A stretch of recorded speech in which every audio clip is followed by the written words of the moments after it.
Subscribe कीजिए हमारे YouTube channel AR3 coaching classes को और बेल आइकॉन को प्रेस करो ताकि लेटेस्ट वीडियो की नोटिफिकेशन सबसे पहले पा सकें। हेलो स्टूडेंट, मैं राजकुमार आपका AR3 कोचिंग क्लास में एक बार फिर से स्वागत करता हूं और आज के इस वीडियो लेक्चर में हम लेकर आए यूज ऑफ पॉजिटिव वर्ब। अब यूज ऑफ पॉजिटिव वर्ब तो कौन कौन सी हैं वे पॉजिटिव वर्ब जिनका जिक्र हम इस वीडियो लेक्चर में करेंगे। तो एक है मेक, दूसरी हैव और तीसरी है कॉज और गेट। उसके साथ साथ लेट है। इसके बावजूद भी एक हेल्प होती है, तो मैं ज़्यादा नहीं ले रहा, जो कि सिलेबस में है उतनी ही ले रहा हूँ। अब हेल्प का यूज करना तो सभी जानते हैं, इसलिए मैं किसका प्रयोग कर रहा हूँ, मेक, हैव, कॉज, गेट तथा लेट का। ठीक है, कौन कौन से, मेक, हैव, कॉज, गेट तथा लेट का। तो देखिए, इस यूज को बड़े ही सिंपल तरीके से मैं लेकर आया हूँ, तो बहुत आसानी तरीके से समझेंगे। तो पहली बात समझिए, पॉजिटिव वर्ब होती क्या है ना, क्या पॉजिटिव वर्ब होती क्या है। तो यूज ऑफ पॉजिटिव वर्ब्स, अगर आप अपने नोट साथ ही साथ बनाते हो तो डाल लीजिए यूज ऑफ पॉजिटिव वर्ब। बात है कि पॉजिटिव वर्ब होती क्या है ना, बात है पॉजिटिव वर्ब्स होती क्या है। तो पॉजिटिव वर्ब है कुछ जैसे मेक है, कॉज है, गेट है, हैव तथा लेट। जब कोई व्यक्ति किसी कार्य को स्वयं ना करके किसी दूसरे व्यक्ति से कराता है, तो ऐसी स्थिति में हम पॉजिटिव वर्ब का प्रयोग करते हैं। पॉजिटिव वर्ब का मतलब है प्रेरणात्मक क्रिया, यानी वो स्वयं नहीं करता, दूसरे को प्रेरणा देता है ऐसा करने के लिए। तो क्या है कि जब सब्जेक्ट यानी कर्ता किसी कार्य को स्वयं न करके किसी अन्य व्यक्ति से कराता हो या करने की प्रेरणा देता है, तो वाक्य की क्रिया प्रेरणार्थक क्रिया कहलाती है। क्या कहलाती है, तो वाक्य की क्रिया प्रेरणार्थक या पॉजिटिव वर्ब कहलाती है। जैसे मैं एक सेंटेंस का यहाँ पर उदाहरण ले रहा हूँ, बहुत बढ़िया तरीके से समझना। कि राम एक पत्र लिखता है, राम एक पत्र लिखता है, प्रेजेंट टेंस है। आपने इसे कैसे ट्रांसफर किया, कि Ram writes a letter, Ram writes a letter, यानी राम एक पत्र लिखता है। अब राम स्वयं पत्र न लिख करके किसी दूसरे से लिखवाए, तो हम उसे कैसे बोलेंगे, कि राम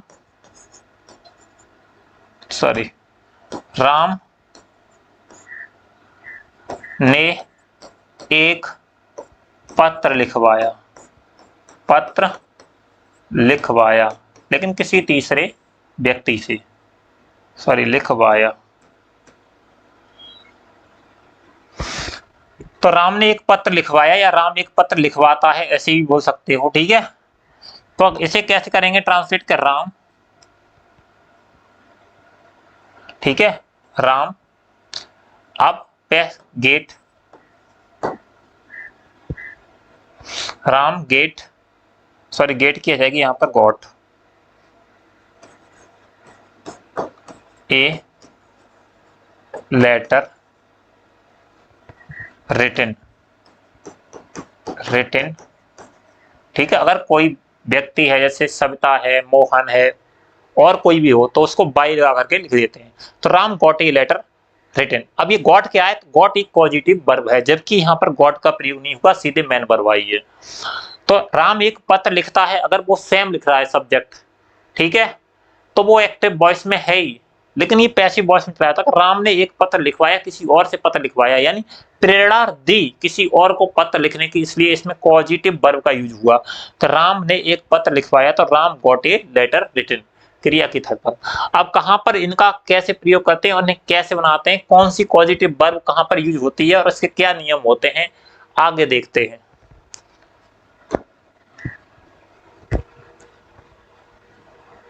तो देखो, रूल नंबर फर्स्ट पढ़ेंगे हम कि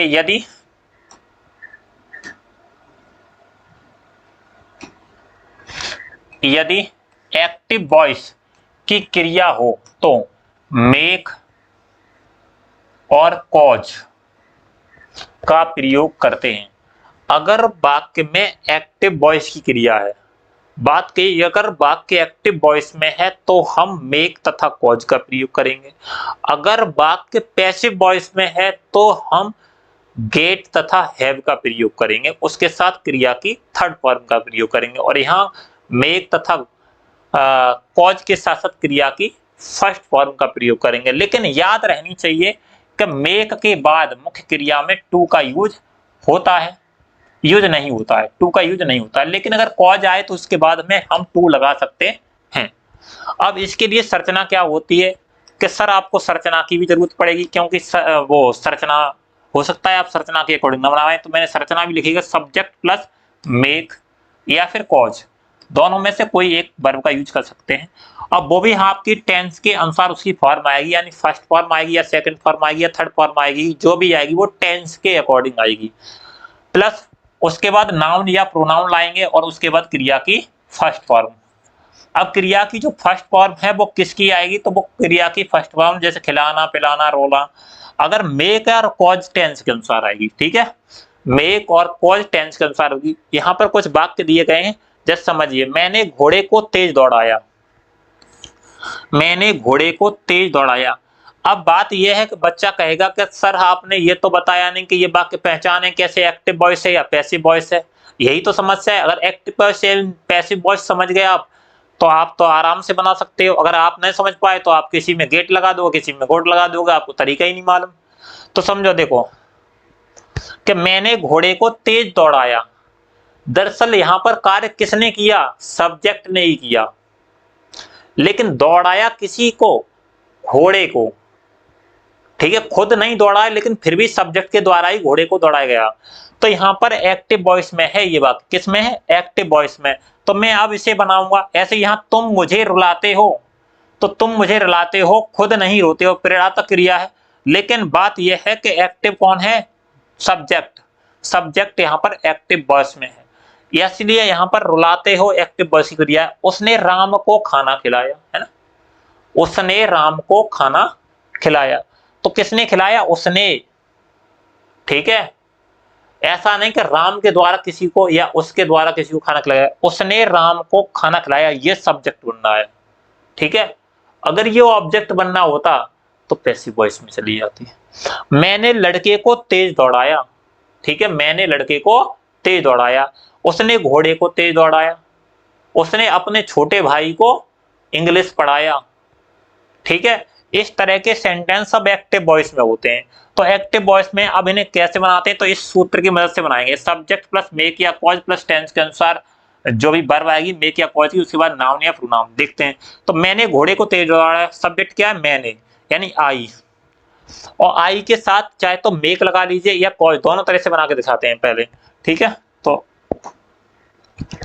आई, और आई के साथ हम यहाँ पर मेक का यूज कर रहे हैं। लेकिन यहां पर दौड़ाया, दौड़ाया पास्ट टेंस में है, किसमें, पास्ट टेंस में। तो यहां मेड आएगी, एक की टेंस के अनुसार क्रिया की सेकंड फॉर्म। तो आई मेड। उसके बाद कह रहा है नाउन या प्रोनाउन, जो घोड़ा है किसको दौड़ाया उसने, तो द हॉर्स, द हॉर्स। तो आई मेड द हॉर्स। अब दौड़ाया, अब दौड़ना की क्रिया की फर्स्ट फॉर्म लगाते हैं एक्टिव वॉइस में, रन। अब कैसा दौड़ाया, तेज, तो फास्ट। तो I made the horse run fast, positive verb के अकॉर्डिंग। तो यहां मेड पॉजिटिव वर्ब है, यानी प्रेरणात्मक क्रिया है। अब इस वाक्य को मैं ऐसे ही बना सकता हूं, अथवा में,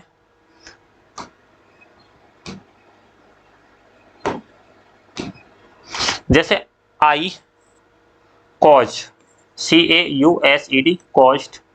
अब टू, सॉरी यहां टू नहीं, caused the horse to run fast. तो अगर कॉज का प्रयोग करेंगे तो वहां टू का प्रयोग कर रहे हैं, और कॉज का प्रयोग नहीं कर रहे हैं तो वर्ब से पहले टू का प्रयोग नहीं कर रहे हैं। तुम मुझे रुलाते हो, ऐसे इसमें देखो सब्जेक्ट क्या है, यू, और यू के साथ क्या लगाए हम, make. You make, present indefinite tense है तो मेक, सॉरी यू मेक, ऐसे यस नहीं जोड़ेंगे क्योंकि ना प्लूरल सब्जेक्ट है।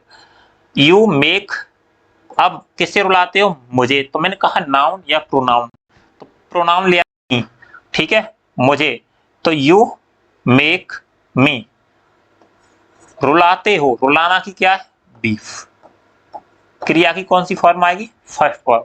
तो you make me weep, you make me weep. अगला, उसने राम को खाना खिलाया, उसने राम को खाना खिलाया। किसको खिलाया? राम को। तो देखो ही सब्जेक्ट, अब उसके बाद पॉजिटिव वर्ब मेक, इसको ऐसे ही बना सकते थे, है ना, कि you caused me to beef, ठीक है। इसको देखो, उसने राम को खाना खिलाया, तो ही मेक, मेक नहीं आया क्योंकि पास्ट इंडेफिनिट टेंस चला गया, तो मेड, ही मेड। अब राम खाना खिलाया, खाना खिलाना की फर्स्ट फॉर्म क्या आ गई? Eat the food.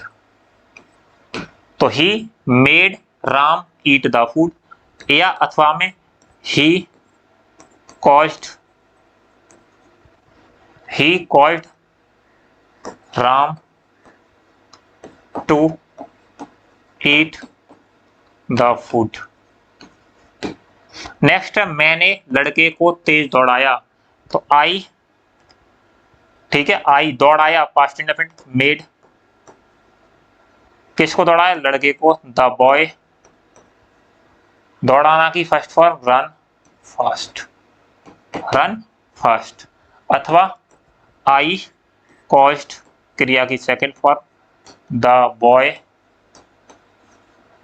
To run fast, to run fast.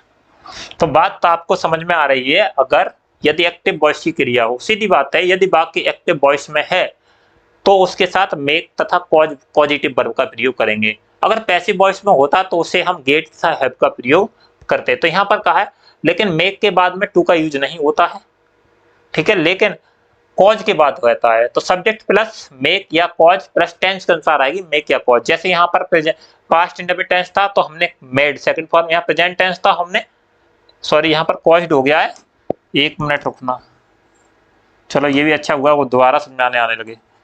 Cause, यहाँ कॉज मतलब फर्स्ट फॉर्म का यूज हुआ है क्योंकि ये प्रेजेंट इंडेफिनिट टेंस है। अब यहाँ सेकंड फॉर्म का यूज क्यों हुआ? क्योंकि ये कौन सी फॉर्म है? पास्ट इंडेफिनिट टेंस है, और यहाँ भी पास्ट इंडेफिनिट है, इसलिए सेकंड फॉर्म का यूज हुआ। उसके बाद नाउन या प्रोनाउन, तो देखते हैं हर जगह नाउन या प्रोनाउन आया, उसके बाद में क्या आया? तुम्हारा क्रिया की फर्स्ट फॉर्म। आगे चलते हैं, क्या मैं लड़के को हंसाऊंगा, मैं लड़के को हंसाऊंगा। तो देखो आई और आई, अब देखो यहां पर है फ्यूचर टेंस, तो आई के साथ क्या आएगा? सेल, आई सेल, आई सेल, मैं लड़के को हंसाऊंगा। तो आई के साथ आया सेल, और उसके बाद में क्रिया की फर्स्ट फॉर्म आएगी इसमें मेक, और द बॉय हंसाना की लाफ, LAUGH। तो ये देखो, ये तुम्हारा सब्जेक्ट, उसके बाद में ये वर्ब है, और ये पॉजिटिव वर्ब, ये हेल्पिंग वर्ब, और ये पॉजिटिव वर्ब, और ये तुम्हारा क्या है? नाउन या प्रोनाउन, उसके बाद में क्रिया की फर्स्ट फॉर्म।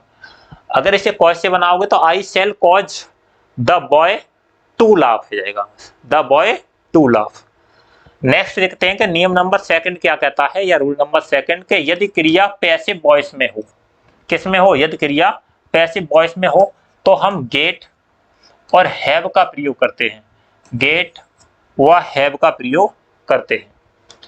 लेकिन स्ट्रक्चर्स क्या हुई? गेट और हैव का प्रयोग कर रहे हैं तो सब्जेक्ट होगा प्लस गेट या हैव, और प्लस टेंस के अनुसार, गेट या हैव टेंस के अनुसार आएगी, प्लस ऑब्जेक्ट होगा, और प्लस क्रिया की थर्ड फॉर्म। यहां पर उधर फर्स्ट फॉर्म होती थी और इधर होगी थर्ड फॉर्म।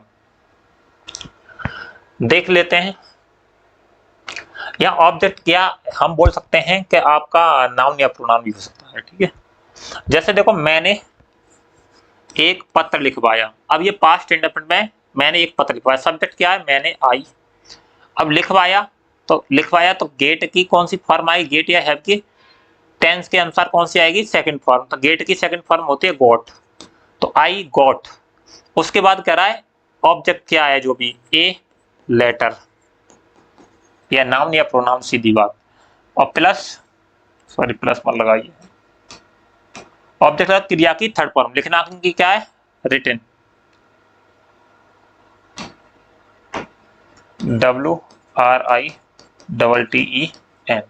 तो यहाँ पर हम किसका प्रयोग कर रहे हैं, थर्ड फॉर्म। अगर कोई तीसरा व्यक्ति होता है राम से, मोहन से या श्याम से, तो उसको बाई लगा करके लिख देते थे।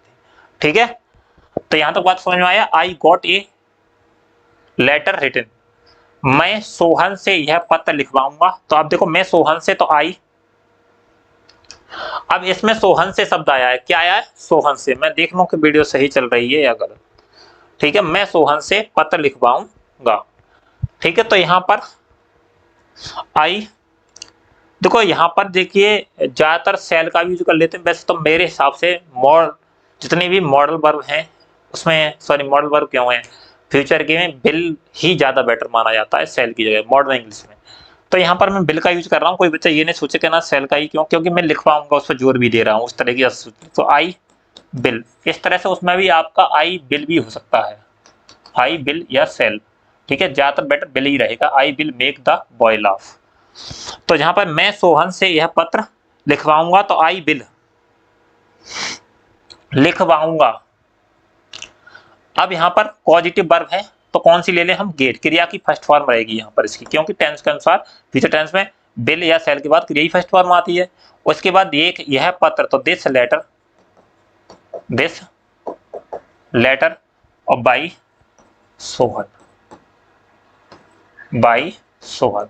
तो क्या बात समझ में आई। अगर मैंने कहा कि सोहन से, कविता से, रविता से, अगर किसी से भी इस तरह से है, तो हम उसमें किसका प्रयोग करेंगे, बाई लगा करके उसे लिख देंगे। तो क्या हो जाएगा, I will get this letter by Sohan.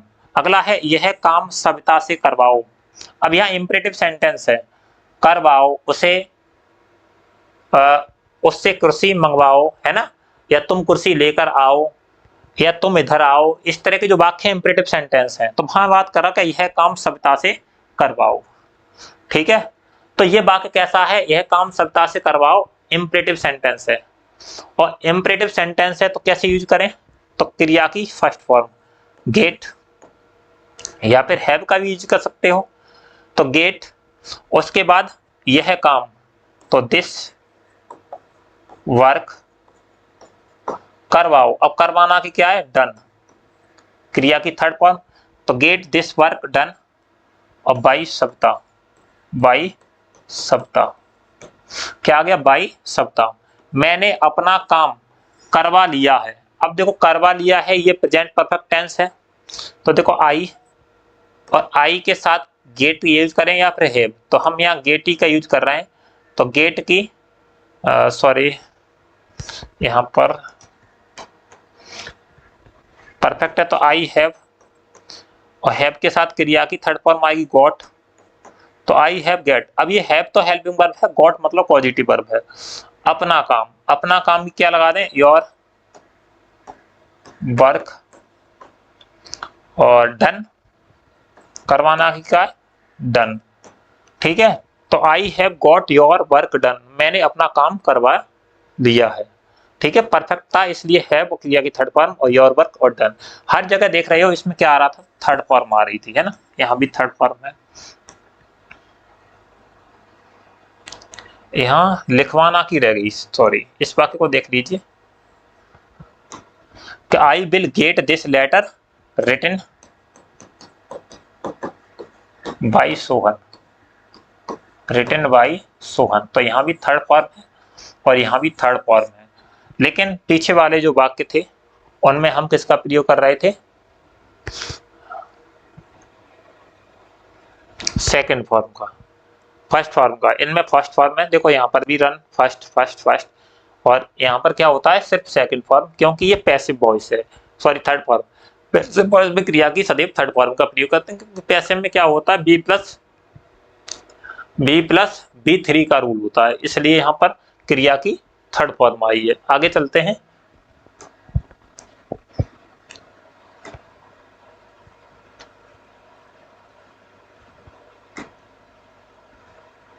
और भी एग्जाम्पल देख लेते हैं। जैसे कमला ने शीला से पत्र लिखवाया, है ना, कमला ने शीला से पत्र लिखवाया। तो देखो कमला, अब आप बनाइए बहुत जल्दी से, कमला लिखवाया, तो लिखवाया शीला से, ये भी पैसिव वॉइस में सीधे शीला के द्वारा लिखा गया। तो इसको कैसे करेंगे, कमला और उसके बाद गॉट ए लेटर, ठीक है, और रिटन क्रिया की थर्ड फॉर्म लगा दिए उसके बाद बाई शीला। तो Kamla got a letter written by Sheela, उसने अपना पत्र मुझसे पढ़वाया था, तो ही पढ़वाया था, ठीक है। अब पढ़वाया था तो यहां भी मुझसे मतलब मेरे द्वारा पढ़वाया था, तो ये भी पैसिव वॉइस में। तो देखो ही, और ही के साथ पढ़वाया था, सीधी बात है, ही गॉट योर लेटर, ही के साथ अपना दिए हिज लेटर, और पढ़वाना की पढ़वाना या पढ़ना, ठीक है, रीड थर्ड फॉर्म है बाई मी। तो क्या हो, ही गॉट हिज लेटर, उसने अपना लेटर मुझसे पढ़वाया, रीड बाई मी। अगला है कि यह चित्र उससे खिंचवाओ, यह चित्र उससे खिंचवाओ। तो अब ये इंपरेटिव सेंटेंस है, क्या है ये, यह चित्र उससे खिंचवाओ, इंपरेटिव सेंटेंस है। तो कैसे, अब इसमें गेट की फर्स्ट फॉर्म गेट और दिस पिक्चर, तो गेट दिस पिक्चर, अब खिंचवाओ उसकी थर्ड फॉर्म लगाएंगे, तो DRAWN brown by him, by him. तो यहां पर हमने देखे कई सारे उदाहरण थे, किसके थे ये, तो लेट का प्रयोग कहां करते हैं, तो लेट का यूज किसी टेंस को करने देना, सॉरी किसी काम को करने देना या किसी को कोई काम करने देने की अनुमति के लिए लेट देने के अर्थ में हम इसका प्रयोग करते हैं। इसका प्रयोग करते हैं लेट का। लेट में क्या रहता है, स्ट्रक्चर में सब्जेक्ट प्लस लेट या टेंस के अनुसार plus person plus V1 plus other word. अब जैसे कि वह मुझे क्रिकेट खेलने देता है, तो ही, अभी उसके बाद लेट लगा दो, प्रेजेंट इंडेफिनिट टेंस है तो लेट्स, ऐसे ही छोड़ेंगे। अब उसके बाद मुझे, तो पर्सन लिया मी, खेलना क्या है, प्ले क्रिकेट, ठीक है। अगला कि उसने मुझे पढ़ने दिया, अब यहाँ पास्ट की बात कर रहा है तो ही, और ही के साथ लेट, पास्ट फॉर्म है लेट की लेटी, और मुझे तो मी, और पढ़ने की रीड क्रिया की फर्स्ट फॉर्म, तो ही लेट मी रीड। राधा मुझे खेलने देती है, तो राधा, राधा और राधा के साथ लेट्स, प्रेजेंट इंडेफिनिट टेंस है, ऐसे ये जुड़ेगी क्योंकि सिंगुलर सब्जेक्ट है। उसके साथ मी और प्ले, तो राधा लेट्स मी प्ले। वह मुझे जाने देता है, तो ही जाने देता है, तो ही, और लेट उसके साथ भी एस, जाने की क्या है, मी, और गो, ही लेट्स मी गो।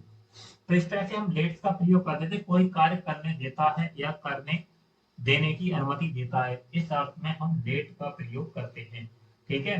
तो लेट के साथ क्या होता है, तो सब्जेक्ट प्लस लेट, ठीक है, लेकिन टेंस के अनुसार, जो टेंस होगा उसके अनुसार उसके लेट की फॉर्म आएगी। उसके बाद जो भी पर्सन है या प्रोनाउंस, उसके बाद क्रिया की फर्स्ट फॉर्म और अदर वर्ड्स। तो thank you for watching for video, मिलते हैं नेक्स्ट लेक्चर में। और नेक्स्ट लेक्चर में हम लेकर आ रहे हैं मॉडल वर्ब। क्या लेकर आए, मॉडल वर्ब्स। तो आप वीडियो को लास्ट तक अवश्य देखें, ठीक है, जिससे हमारी वीडियो आप पूरी अवश्य देखा करें, जिससे आपको फुल कॉन्सेप्ट क्लियर हो जाए। और बेहतर अंग्रेजी करने के लिए हमारे YouTube channel AR3 coaching classes को सब्सक्राइब कर लीजिए और वीडियो को ज़्यादा से ज़्यादा शेयर कीजिए तथा हमें भी सपोर्ट कीजिए, जिससे अधिक से अधिक बच्चों को लाभ मिल सके।